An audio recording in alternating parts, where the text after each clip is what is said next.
السلام علیکم دوستو، میں ہوں سہیل اور ہم سہیل وائز پہ آپ کو خوش آمدید کہتے ہیں۔ سرکش پارٹ 3 ایپیسوڈ نمبر 88۔ اب تم ہمارے مہمان ہو، اب تمہارے ساتھ باعزت سلوک ہوگا، میں نے مسکراتے ہوئے کہا اور مسٹرپ کو ایک طرف لے جا کر اس کے بارے میں ہدایت دی اور کہا رقم وصول کرنے کا معاملہ اب میں ٹونی کی سپرد کروں گا، وہ خود ہی سارے انتظام کر لے گا۔ اور میں تہہ خانے سے نکل آیا۔ دوسرے روز دوپہر کے قریب ہی ٹونی ایک بریف کیس اٹھائے میرے آفس میں پہنچا۔ نہایت سرسری سے لہجے میں اس نے مجھے اطلاع دی، رقم وصول ہو گئی ہے سر۔ گڈ، میں نے چند کاغذات پر دستخط کرتے ہوئے کہا، کوئی دشواری تو پیش نہیں آئی؟ بالکل نہیں سر، ٹونی نے جواب دیا۔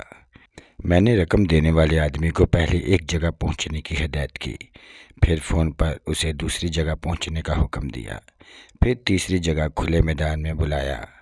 اس دوران میں نے اس پر نظر رکھی، اس کے ساتھ کوئی سادہ لباس یا کوئی مشکوک آدمی نہیں تھا۔ نہایت پرسکون انداز میں اس سے رقم وصول کر لی۔ اس نے ہدایت پر حرف بحرف عمل کیا تھا۔ وہ عالم شیر کا چھوٹا بھائی تھا، اس کے تمام کاروباروں میں شریک ہے۔ کچھ پوچھا تو نہیں اس نے؟ میں نے دریافت کیا۔ وہ کافی خوفزدہ نظر آ رہا تھا سر، ٹونی نے جواب دیا۔ رقم دیتے وقت اس نے صرف اتنا پوچھا کہ حاجی صاحب کو کب چھوڑ دیا جائے گا؟ تم نے کیا کہا؟ یہی کہ رقم چیک ہونے کے صرف 1-2 گھنٹے بعد انہیں چھوڑ دیا جائے گا۔ رقم میں نے چیک کر لی ہے، پوری ہے، اور نوٹ بھی اصلی ہیں، ٹونی نے جواب دیا۔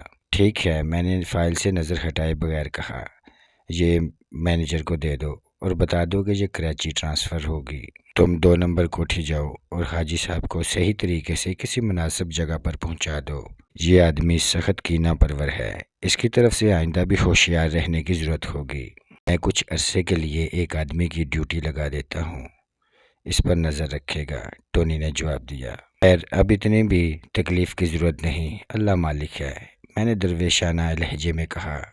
اگر اس نے آئندہ کوئی بدماشی کی تو اسے زیادہ سخت سزا دیں گے۔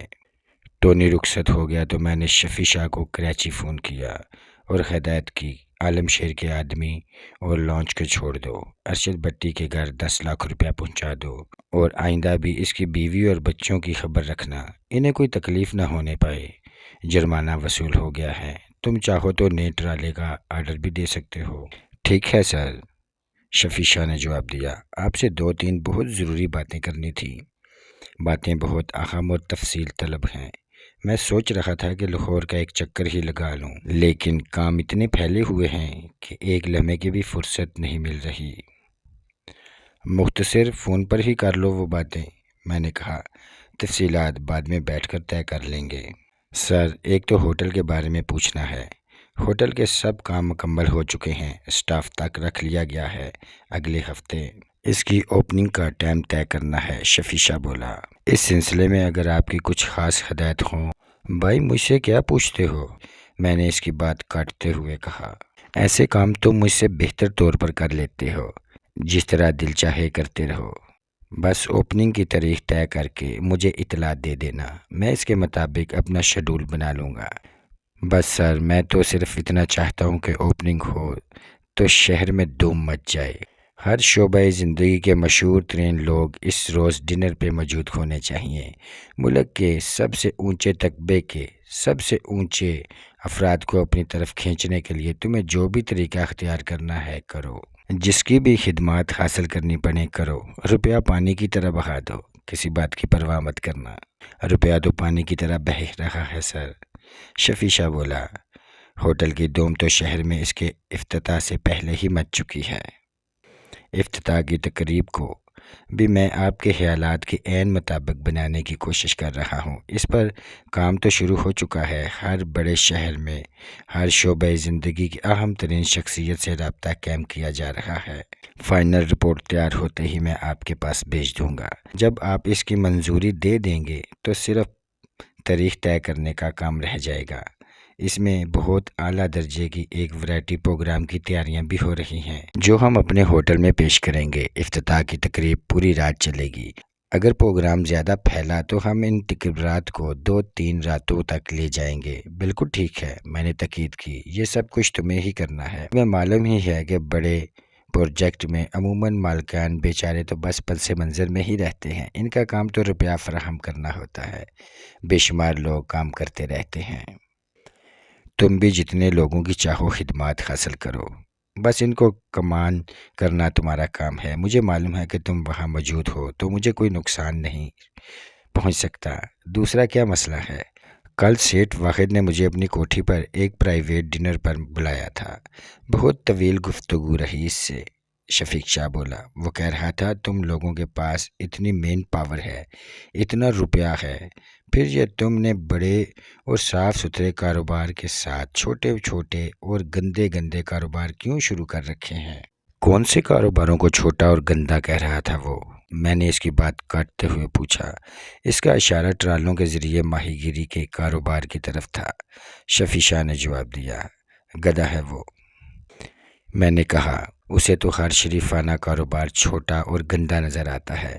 یہی ٹرالا اگر آس پاس کے ملکوں سے دڑا دڑ اسمگلنگ کر رہے ہوتے تو وہ ان میں بڑی دلچسپی لیتا۔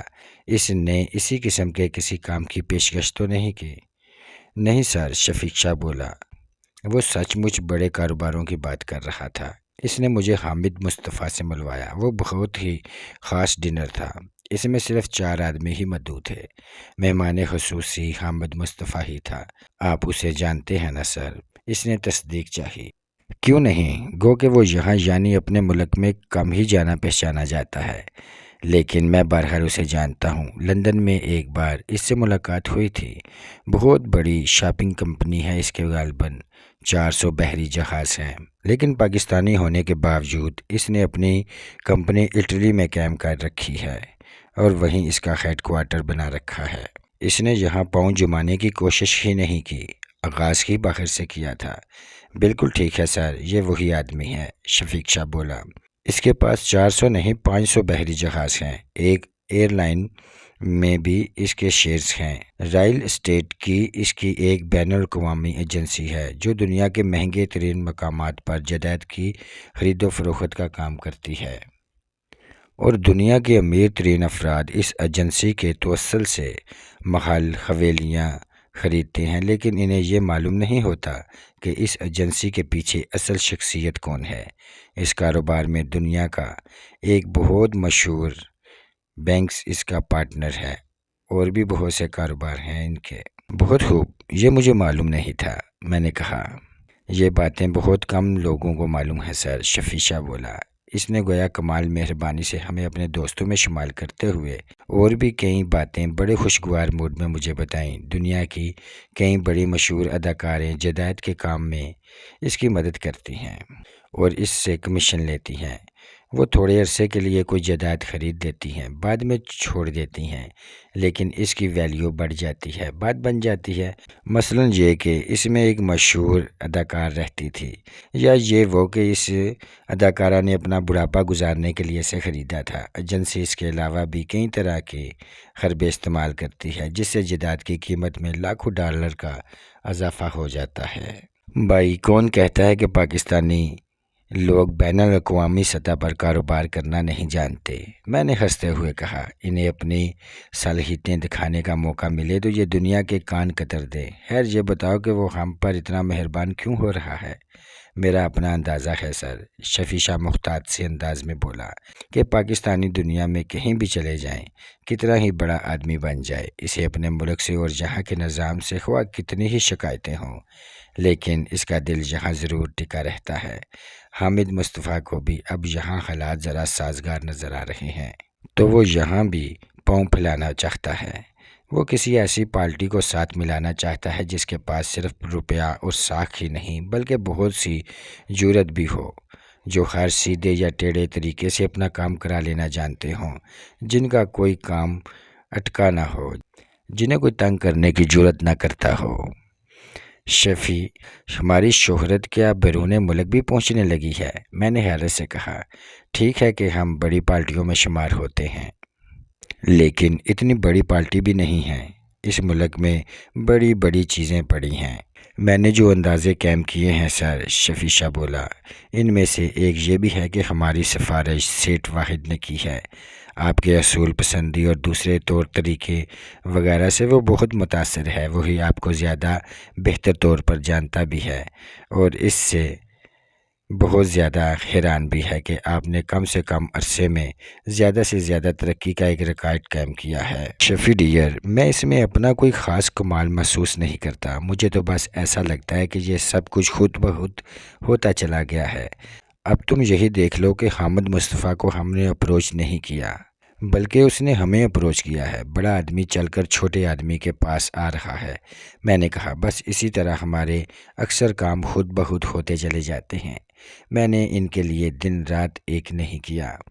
میں نے اگر شاید محنت کی ہے تو وہ صرف اپنی زندگی کے ابتدائی دور میں کی ہے۔ یہ آپ کی انکساری ہے سر، شفیع شاہ بولا۔ ہم تو آج بھی دن رات کے لیے کسی بھی لمحے میں آپ کی ضرورت محسوس کرتے ہیں تو آپ کو بیدار پاتے ہیں۔ ایسا لگتا ہے جیسے آپ ہر وقت ہر جگہ ہماری پشت پناہی کے لیے موجود ہوتے ہیں، کبھی آرام نہیں کرتے اور گویا کبھی سوتے بھی نہیں۔ آپ کے اس طرز عمل کی وجہ سے ہمیں کبھی لاہور اور کراچی کے درمیان فاصلے کا احساس نہیں ہوا۔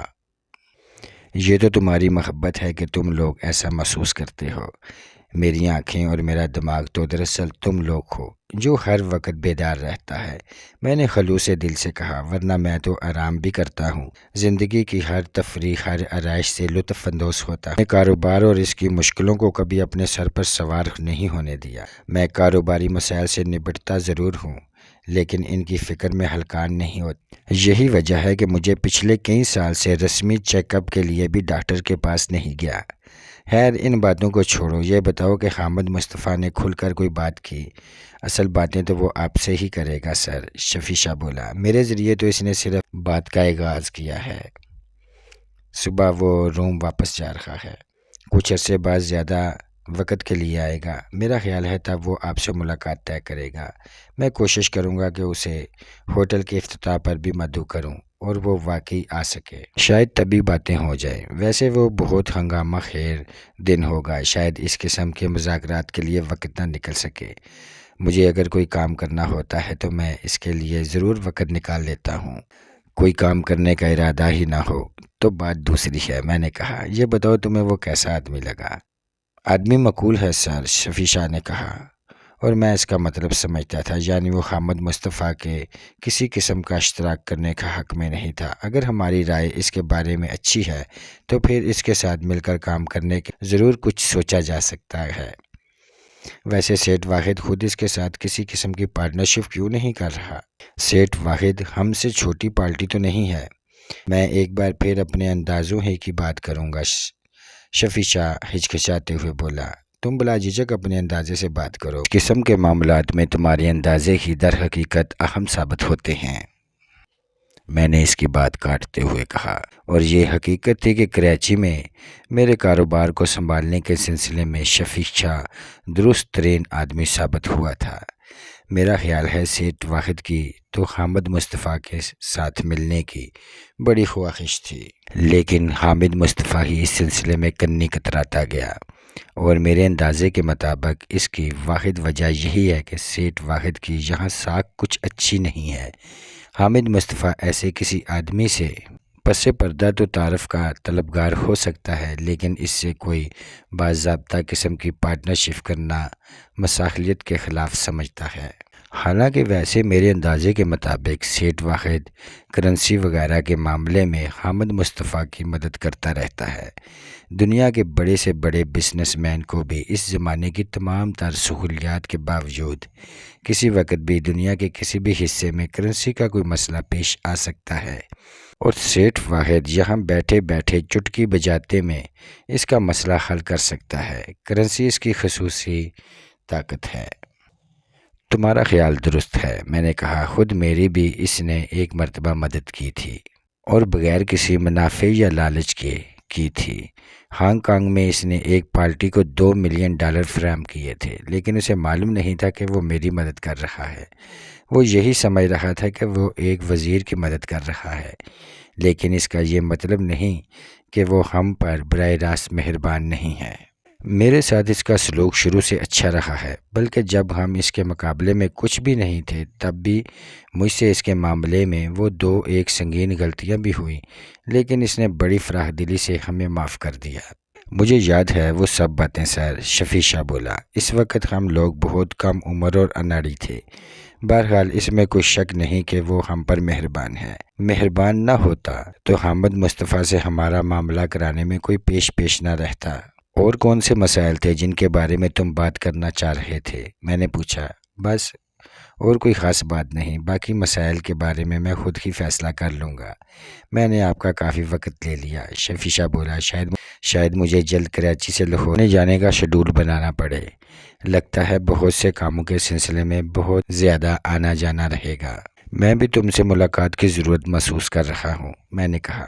بزنس کے علاوہ بھی کچھ معاملات میں مشورہ کرنے ہیں۔ اگر تم جلد نہ آ سکے تو شاید مجھے ہی کراچی کا چکر لگانا پڑے۔ کوئی خاص مسئلہ ہے تو ابھی حکم دیجئے سر۔ نہیں، وہ فون پر کرنے والی باتیں نہیں ہیں۔ فون پر جتنی باتیں کر لی ہیں وہی کافی ہیں۔ خدا حافظ۔ خدا حافظ سر، اس نے کہا۔ میں نے سلسلہ ختم کر دیا۔ اسی شام مجھے ملتان روڈ پر 8-10 میل آگے ایک جگہ زمین دیکھنے جانا تھا۔ میری کمپنی کی مالی مشیروں نے کمپنی کو چند ہزار ایکڑ یہ زمین خریدنے کا مشورہ دیا تھا۔ وہ کسی زوال پریز ذمہ دار کی زمین تھی۔ کسی زمانے میں زرعی تھی، اب بنجر ہو چکی تھی اور بہت سستی مل رہی تھی۔ فی الحال اس کا کوئی استعمال نظر نہیں آ رہا تھا، لیکن مشیروں کا کہنا تھا کہ کچھ ہی عرصے میں اس کی بہت سے استعمال نکل آئیں گے۔ اس پر کوئی ہاؤسنگ سکیم بھی بن سکے گی، کوئی انڈسٹری بھی لگائی جا سکے گی۔ اسی دوران آہستہ آہستہ اس کے نقص دور کرنے اور اس کو استعمال میں لانے کا کام مکمل ہو جائے گا۔ کمپنی تمام معاملات طے کر چکی تھی۔ آج مجھے صرف ایک نظر زمین کو دیکھنے اور ایک طرف سے سودے کی حتمی منظوری دینے کے لیے جانا تھا۔ ذمہ دار کا نام افضال شاہ تھا اور اس سے میری ملاقات زمین پر ہی طے پائی تھی۔ نقشہ وغیرہ میں نے دیکھ لیا تھا، نشانیاں سمجھ لی تھیں۔ میرا ارادہ تھا کہ تنہا ہی جا کر ایک نظر دیکھ آؤں۔ زیادہ دیر کا کام نہیں تھا۔ رات کو مجھے چیمبر آف کامرس کے ایک ڈنر میں شرکت کرنی تھی۔ میرا ارادہ تھا کہ وہاں سے واپسی پر سیدھا ہوٹل ہی چلا جاؤں گا۔ آفس سے اٹھ کر میں اسی کام کے لیے روانہ ہو گیا۔ ٹونی اور شبیر شیخ شاید ابھی عالم شیر کو محفوظ طریقے سے واپس پہنچانے کے مشن سے فارغ نہیں ہوئے تھے، لیکن میری نگرانی کے کام سے غافل نہیں ہوئے تھے۔ وہ سردار اور حنیف کی ڈیوٹی لگائے تھے۔ سفید گاڑی بدستور میرے تعاقب میں تھی۔ میں طوفانی رفتار سے روانہ ہوا۔ میرے پاس وقت زیادہ نہیں تھا اور مجھے بتایا گیا تھا کہ وہ ذمہ دار، جو میری اطلاعات کے مطابق خاصا شریف آدمی تھا، سڑک کے کنارے اپنی جیپ میں میرا انتظار کر رہا ہوگا۔ اسٹوڈیو کا سلسلہ بھی بہت پیچھے چھوڑنے کے بعد ویران ہائی وے پر کئی میل کا فاصلہ میری طاقتور اور بھاری بھرکم مرسڈیز نے گویا لمحوں میں طے کر لیا۔ مطلوبہ لوکیشن پر پہنچنے میں مجھے کوئی دشواری نہیں ہوئی۔ اندازاً اس جگہ کے قریب پہنچنے پر میں نے رفتار کم کی۔ دور ہی سے میں نے سڑک کے کنارے نشیب میں ایک کھلی جیپ کھڑی دیکھ لی تھی، جس کے قریب 3 دیہاتی قسم کے بندوق بردار کھڑے آنکھیں سکیڑے منتظر نظروں سے سڑک کی طرف دیکھ رہے تھے۔ میں نے گاڑی جیپ کے قریب لے جا کے روک دی۔ اسٹیئرنگ وہیل پر تقریباً 40 کی عمر کا ایک گورا چٹا اور ہینڈسم شخص موجود تھا۔ اس نے جیپ سے اتر کر نہایت گرم جوشی سے مجھ سے مصافحہ کیا۔ آپ یقیناً افضل چودھری ہیں، اس نے انگریزی میں کہا۔ اس وقت اس جگہ آ کر رکنے والے کو افضل چودھری ہی ہونا چاہیے۔ مجھے افضال شاہ کہتے ہیں۔ اس کا لہجہ انگریزوں کے پڑے ہوئے پاکستانیوں والا تھا۔ اب میں اس کے لہجے کو نہ صرف پہچاننے لگا تھا بلکہ اسے اپنانے پر بھی قادر تھا۔ آپ سے مل کر خوشی ہوئی، لیکن زیادہ خوشی اس وقت ہوگی جب زمین کا سودا طے پا جائے گا، میں نے اسی لہجے میں جواب دیا۔ حالانکہ مجھے آکسفورڈ تو کیا اپنے ملک کی بھی کسی یونیورسٹی میں جانے کا موقع نہیں ملا تھا۔ چودھری صاحب، سودا تو آپ کی کمپنی کے ذمہ دار لوگوں سے تقریباً طے ہی ہو چکا ہے۔ مجھے امید ہے کہ آپ کو بھی اس میں اعتراض کی کوئی گنجائش نظر نہیں آئے گی۔ وہ اعتبار سے بولا۔ پھر اس نے سڑک پر ادھر ادھر دیکھتے ہوئے کہا، آپ کے ساتھ کوئی نہیں ہے؟ حفیظ اور سردار گاڑی آگے لے جا کر یقیناً کسی چیز کی آڑ میں چھپ چکے تھے۔ میرے آدمی کبھی کسی کو یہ محسوس ہونے کا موقع نہیں دیتے تھے کہ وہ میرے ساتھ ہیں یا میری نگرانی کر رہے ہیں۔ کیا میرے ساتھ کسی کو ہونا چاہیے تھا؟ میں نے مسکراتے ہوئے پوچھا۔ وہ دراصل آپ پہلی بار یہ زمین دیکھنے کے لیے آ رہے تھے، اور پھر اتنے بڑے بزنس مین ہیں آپ تو مجھے امید نہیں تھی کہ کالج کے لڑکوں کی طرح بے فکری سے سیٹی بجاتے ہوئے آپ اکیلے ہی آ جائیں گے۔ وہ معذرت خواہ سے لہجے میں بولا، اب کام صرف میرا ہی رہ گیا تھا، اس لیے میں اکیلا ہی آ گیا۔ میں نے ایک نظر اس کے آدمیوں کی طرف دیکھتے ہوئے کہا۔ وہ اپنی پرانی سی بندوقیں سنبھالے کھڑے تھے۔ پھر میں نے چاروں طرف دیکھا اور کہا، اب بس مجھے ایک نظر زمین دکھا دیجئے۔ ایسی جلدی بھی کیا ہے چودھری صاحب؟ آپ بیٹھ کر سکون کی سانس تو لیں، زمین بھی دکھا دیں گے۔ وہ میرے کندھے پر ہاتھ رکھ کر بولا۔ پھر وہ چاروں طرف ہاتھ گھماتے ہوئے بولا، کسی زمانے میں یہ ساری زمین ہی ہماری ہوا کرتی تھی۔ ارد گرد جو زمین نظر آ رہی تھی اس میں سے بیشتر بنجر ہی ہے، حالانکہ اس میں معمولی سا تھور تھا جسے کلر کہا جاتا ہے۔ اس کے علاج کا کوئی نہ کوئی حل نکل سکتا ہے۔ پھر وہ سر جھٹک کر بولا، آپ میری جیپ کے پیچھے پیچھے آ جائیں، ڈیرے پر بیٹھ کر بات کرتے ہیں، پھر زمین دیکھنے نکلیں گے۔ میں نے گھڑی دیکھی، ابھی ڈنر میں خاصا وقت باقی تھا۔ میں گاڑی میں جا بیٹھا، اس کے آدمی اس کے ساتھ جیپ میں بیٹھ گئے اور جیپ ایک پگڈنڈی پر مڑ گئی۔ میں نے گاڑی اس کے پیچھے لگا لی۔ دھول اڑاتی جیپ کے پیچھے 2-2.5 فرلانگ چلنے کے بعد مجھے اس ویرانے میں ایک طرف چند کچے پکے گھر نظر آئے۔ 2-4 مویشی بھی درختوں کے نیچے بندھے ہوئے تھے۔ چند بچے ادھر ادھر کھیل رہے تھے۔ وہ ہماری گاڑیوں کے پیچھے لگنے کے بجائے افضال شاہ کو دیکھ کر گھروں میں گھس گئے۔ افضال شاہ نے جیپ ایک بہت بڑے پختہ کمرے کے سامنے لے جا کے روکی، جو سب سے الگ تھلگ چند درختوں کے درمیان کھڑا تھا۔ دروازہ کھلا ہی تھا اور وہاں بھی ایک آدمی کھڑا تھا۔ ہم گاڑیوں سے اتر کر اندر پہنچے۔ کمرہ اچھا خاصا آراستہ تھا، قالین اور صوفے تک موجود تھے۔ خالد بتا رہی تھی کہ ویسے تو مدتوں سے یہ کمرہ استعمال نہیں ہوا تھا، لیکن آج خاص طور پر اس کی جھاڑ پونچھ کی گئی تھی۔ چھت میں لکڑی کے تختوں اور باریک کپڑوں سے بنے ہوئے 2 پنکھے بھی لٹکے ہوئے تھے، جنہیں رسی کھینچ کر ہلایا جاتا تھا۔ یہ پنکھے میں نے ایک طویل عرصے کے بعد دیکھے تھے۔ شاید کسی زمانے میں اس ڈیرے پر خوب رونقیں رہی ہوں۔ آج نئے سرے سے کچھ رونقیں بیدار کرنے کی کوشش کی گئی تھی۔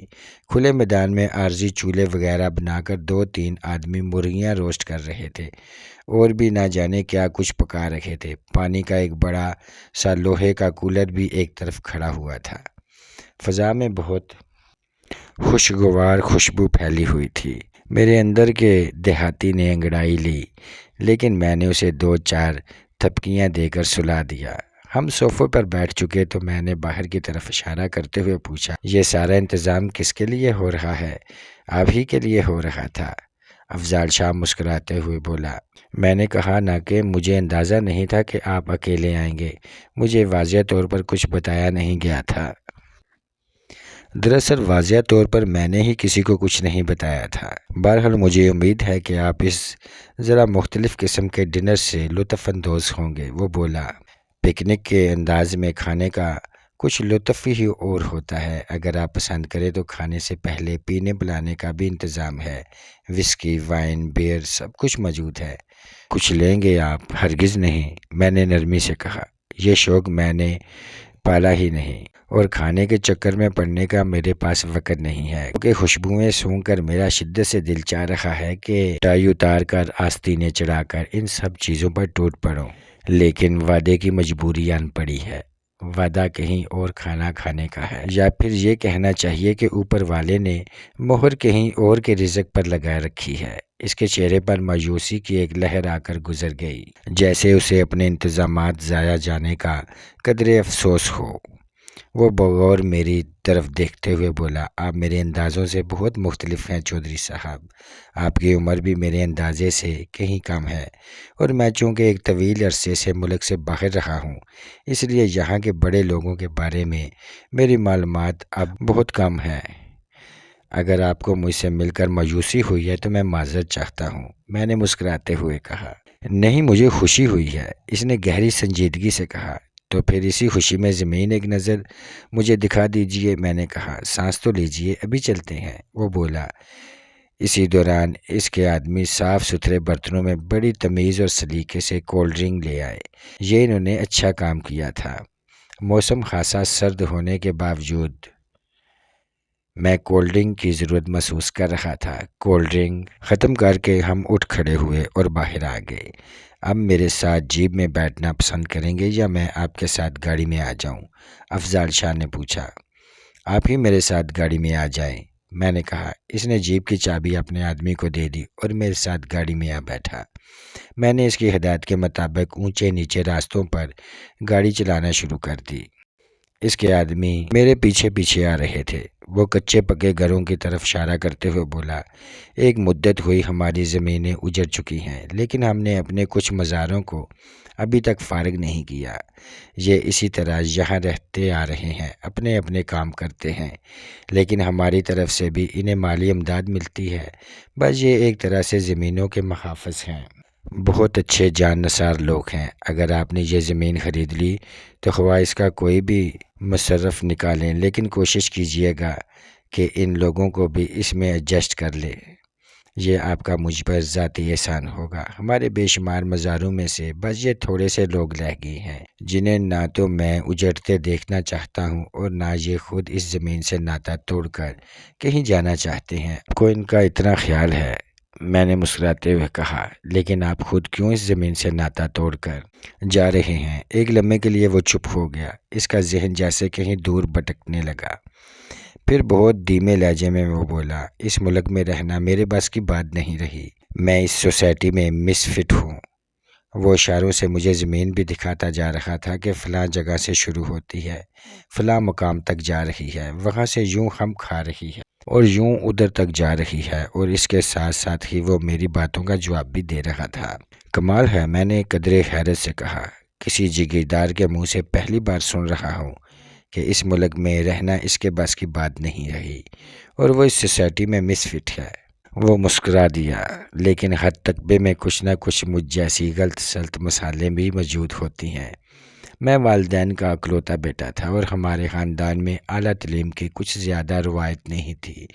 اس کے باوجود باپ نے بچپن ہی میں مجھے باہر بھیج دیا۔ میری عمر کا بیشتر حصہ لندن، پیرس اور سوئٹزرلینڈ میں گزرا ہے۔ میری بیوی بھی وہیں کی ہے۔ میں اب اپنی زمینوں کے سلسلے کے یہ آخری کڑی بھی بیچ کر سوئٹزرلینڈ میں ہی سیٹل ہو رہا ہوں۔ تو آپ کا خیال ہے کہ آپ ساری زندگی باہر رہنے کی وجہ سے اس سوسائٹی میں مس فٹ ہو گئے ہیں؟ میں نے اسے کریدا۔ شاید یہی بات ہو، شاید میری اپنی ذات میں کچھ خامیاں ہوں، میں صحیح طور پر کچھ سمجھ نہیں پایا۔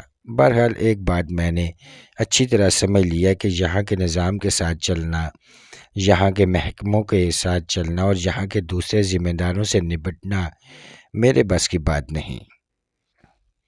شاید میں ایک کمزور آدمی ہوں اور ذمہ داری مضبوط لوگوں کا کام ہے، یا پھر شاید میں ایک شریف آدمی ہوں۔ اس نے بات ادھوری چھوڑ دی۔ گاڑی دھول اڑاتی اونچے نیچے راستوں پر آگے بڑھ رہی تھی۔ میں نے شیشے چڑھا رکھے تھے۔ ایک لمحے کی خاموشی کے بعد میں نے کہا، تو گویا وطن کی مٹی میں آپ کے لیے کوئی کشش نہیں رہی؟ چودھری صاحب معاف کیجیے گا، اپنے وطن میں مٹی کچھ زیادہ ہی ہے اور وہ لوگوں کے پھانکنے کے لیے چھوڑ دی گئی ہے۔ وہ گویا صاف گوئی سے کام لینے کا فیصلہ کرتے ہوئے بولا، اس مٹی سے گل و گلزار کھلانے والا کوئی کام ہمارے ہاں نہیں رہا۔ جتنی کثرت سے ہمارے ہاں وطن کی محبت کے ترانے لکھے جاتے ہیں اور جس طرح دن رات ریڈیو ٹی وی سے سنائے جاتے ہیں، اتنی ہی ہمارے دل وطن کی محبت سے خالی ہیں، خصوصاً سرکاری مشینری کے بس لفظوں کی چگالی ہو رہی ہے۔ ویسے بھی یہ تو مانی ہوئی بات ہے کہ جہاں باتیں زیادہ ہوتی ہیں وہاں عملی طور پر کم ہی کچھ ہوتا ہے۔ یہ تو بڑا آسان طریقہ ہے۔ ڈول تاشے بجائے، لہرا لہرا کر سال میں 150-200 نغمے گائے اور سب اپنے فرائض سے سرخرو ہو گئے۔ وہ ایک لمحے کے لیے خاموش ہو گیا، جیسے منتظر ہو کہ میں کچھ کہوں گا، لیکن میں خاموش رہا تو وہ بولا، وطن کو وطن بنانا بڑا جوکھوں کا کام ہے چودھری صاحب، بڑا خون جلانا پڑتا ہے، بڑی قربانیاں دینی پڑتی ہیں، بڑا انصار کرنا پڑتا ہے۔ بڑے جرأتمندانہ قدم اٹھانے پڑتے ہیں، صدیوں کا کشٹ اٹھانا پڑتا ہے، تب جا کر کہیں وطن کو کوئی وطن بنا پاتا ہے، قوم کہیں منہ دکھانے کے قابل ہوتی ہے۔ ہمارا مسئلہ یہ ہے کہ حقوق تو سب نے اپنے لیے رکھ لیے ہیں، فرائض دوسروں کے لیے چھوڑ دیے ہیں، نیچے سے اوپر تک مجھ سمیت جرم میں سب شریک ہیں۔ اس کے لہجے میں ہلکا سا ارتعاش آ گیا۔ میں اس ملک کو کچھ اور دیکھنا چاہتا تھا چودھری صاحب، لیکن میں دیکھ رہا ہوں کہ یہ کسی اور ہی سمت میں جا رہا ہے۔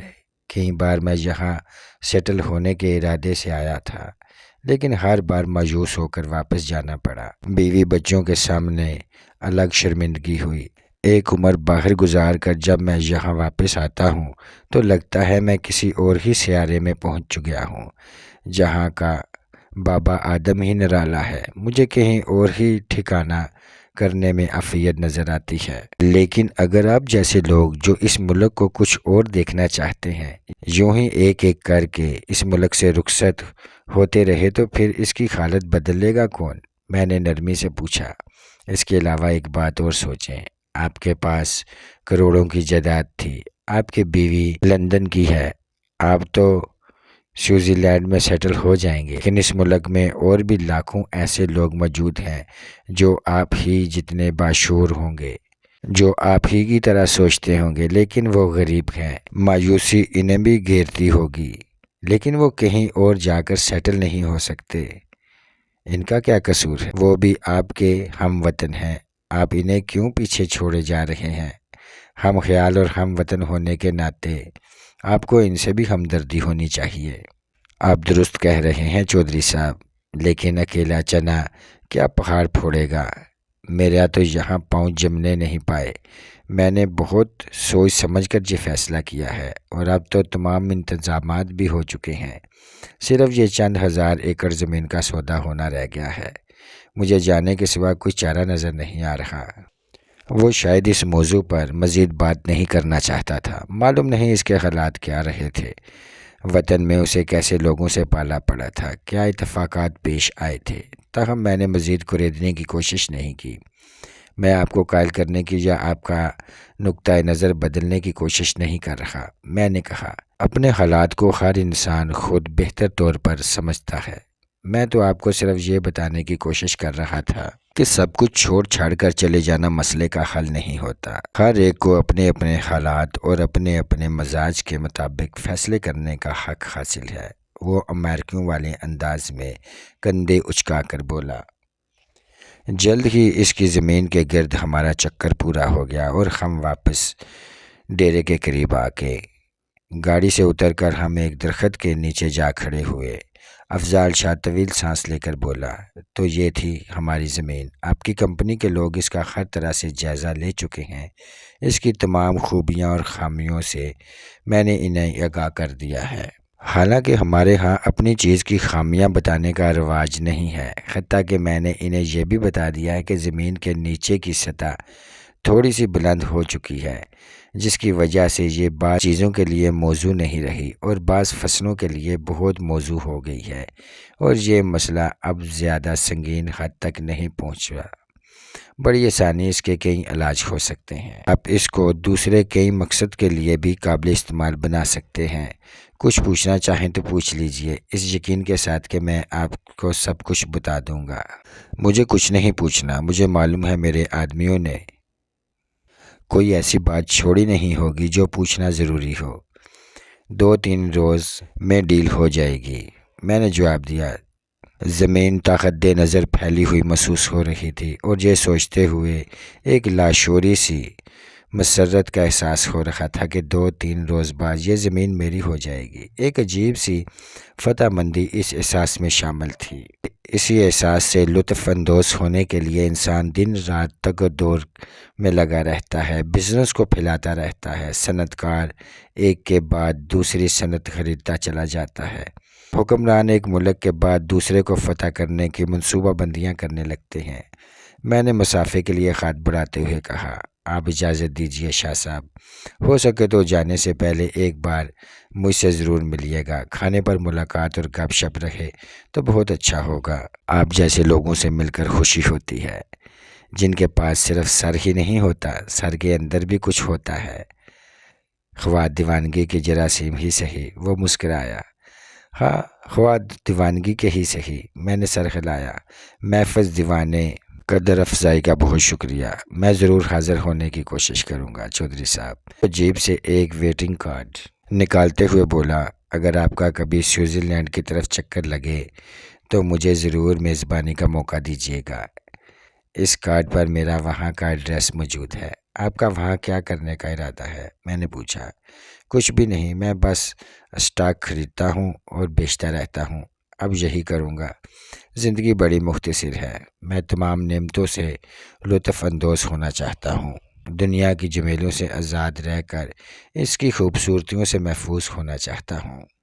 کچھ نہ کرنے کے باوجود میرے احساسوں میں اضافہ ہی ہوتا رہتا ہے۔ میری آئندہ نسلیں بہت کچھ لٹا بھی دیں گی، تب بھی انہیں پریشانی نہیں ہوگی۔ میں نے اسے خدا حافظ کہا اور واپس روانہ ہو گیا۔ تاریکی اچھی خاصی گہری ہو چکی تھی۔ میں نے ابھی 2 میل کا فاصلہ ہی طے کیا تھا کہ ہیڈ لائٹ کی روشنی میں سڑک کے عین بیچوں بیچ ایک بہت بڑا گڈرا جاتا دکھائی دیا۔ یہ ایک محفوظ قسم کی بیل گاڑی ٹائپ کی چیز ہوتی ہے، خاص قسم کی بیل گاڑی ٹائپ کی چیز ہوتی ہے، مگر اس میں بیلوں کی جگہ سنڈے جوتے جاتے ہیں اور یہ حجم میں بیل گاڑی سے کہیں بڑی ہوتی ہے۔ بلا بحری جہاز دکھائی دیتی ہے جو غلطی سے سڑک پر آ کر رینگنے لگا ہو۔ گاڑی پر لکڑیوں کا ایک بہت بڑا سا ڈھانچہ چاروں طرف پھیلا کر اس پر ٹاٹ لپیٹ کر زیادہ سے زیادہ گنجائش پیدا کی جاتی ہے۔ گڈرے آج بھی پنجاب کے اکثر علاقوں میں دکھائی دیتے ہیں۔ زیادہ تر یہ کپاس اور کٹی ہوئی خشک گھاس کی نقل و حمل کے لیے استعمال ہوتے ہیں، جنہیں توڑی یا پرالی کہا جاتا ہے۔ جب ملک میں ٹرکوں کی کمی تھی تو یہ گویا ٹرکوں کا متبادل تھے۔ بعض گڈروں میں تو ٹرک سے زیادہ مال آ جاتا تھا۔ یہ عام طور پر کسی شہر یا دیہات سے مال لاد کر لمبے سفر پر چل پڑتے تھے، کئی دن سفر کرتے تھے، زیادہ تر رات کو سفر کرتے تھے۔ دن میں سنڈے اور گڈروں کو چلانے والے لوگ کہیں درختوں کے نیچے آرام کرتے تھے۔ قطار کی صورت میں یہ گڈرے سڑک کے ایک طرف کچے میں دھیرے دھیرے اپنی منزلوں کی طرف گامزن رہتے، ٹریفک کو ڈسٹرب نہیں کرتے تھے۔ گڈرے والا اکثر گڈرے پر لیٹا سوتا رہتا، سنڈا سر جھکائے جگالی کرتا، خود ہی ناک کی سیدھ میں چلتے رہتے تھے۔ راستے عموماً ان کے لیے مانوس ہوتے تھے، کیونکہ ہر گڈرے والے کا کوئی نہ کوئی لگا بدا روٹ ہوتا تھا جس پر وہ ایک طرف سے کچا لاد کر جاتا تھا، دوسری طرف سے ہفتے 2 ہفتے بعد کچھ اور لاد کر واپس آ جاتا تھا۔ گڈرے کے نیچے لالٹین لٹکی جھولتی رہتی تھی اور سڑک میں پڑی ہوئی گھنٹیوں کی دھیمی دھیمی ٹن ٹن ویرانوں میں ایک عجیب آواز آتی تھی۔ ہائی وے پر سفر کرنے والوں کے لیے یہ ایک مانوس سا نظارہ تھا جو دھیرے دھیرے ختم ہوتا جا رہا تھا۔ تیز رفتار گاڑیاں ان گڈروں کی جگہ لیتی جا رہی تھیں۔ میں بھی کسی حد تک روایت پرست اور ماضی میں زندہ رہنے والا آدمی تھا، مجھے اس قسم کی چیزیں بھلی لگتی تھیں، لیکن اس وقت نہ جانے کیوں وہ گڈرا مجھے بھلا نہیں لگا تھا۔ یہ بات کچھ عجیب سی تھی کہ گڈرے پر کچھ لدا ہوا نہیں تھا اور وہ اکیلا ہی تھا۔ ایسا معلوم ہوتا تھا جیسے اسے جان بوجھ کر سڑک کے بیچوں بیچ چلایا جا رہا تھا اور گڈرے والے کو پیچھے آنے والی گاڑی کی کوئی پرواہ نہیں تھی۔ میری گاڑی اس کے قریب پہنچ گئی اور اس کا نچلا حصہ روشنی میں نہا گیا۔ پھر بھی ایسے آثار پیدا نہیں ہوئے کہ گڈرے والا میرے لیے راستہ چھوڑ دے گا۔ وہ مجھے ہی کچے میں اتار دینا چاہتا تھا۔ کہنے کو تو وہ ہائی وے تھا، مگر سڑک تو محض چند گز ہی چوڑی تھی اور وہ بھی کناروں پر سے ٹوٹی پھوٹی تھی۔ اچانک مجھے گڈرے کی پچھلی طرف دیوار کی طرح پھیلے ہوئے ٹاٹ کے پردے کے عقب میں کسی ہلچل کا احساس ہوا۔ میری چھٹی حس نے مجھے احساس دلایا کہ اس پردے کے عقب سے کوئی آنکھ میری گاڑی کا جائزہ لے رہی تھی۔ گاڑی اگر اندھیرے میں جا رہی ہو اور اس کی ہیڈ لائٹ روشن ہو تو وہ سامنے والی چیز کو تو روشنی میں نہلا دیتی ہے لیکن خود اندھیرے میں رہتی ہے۔ تاہم میری گاڑی کی نمبر پلیٹ تو دیکھی ہی جا سکتی تھی، اس پر ہیڈ لائٹ کی روشنی بھی پڑ رہی تھی اور نمبر پلیٹ کی اپنی لائٹ بھی موجود تھی۔ میری چھٹی حس نے تو مجھے صرف کسی گڑبڑ کا احساس دلایا تھا، لیکن میری وہ حس جسے میں 7ویں حس کہتا تھا زیادہ کارآمد ثابت ہوئی۔ اس نے مجھے 1 سیکنڈ کے 1000ویں حصے میں فیصلہ کرنے پر مجبور کر دیا اور میں نے گاڑی پوری قوت سے کچے میں موڑ دی۔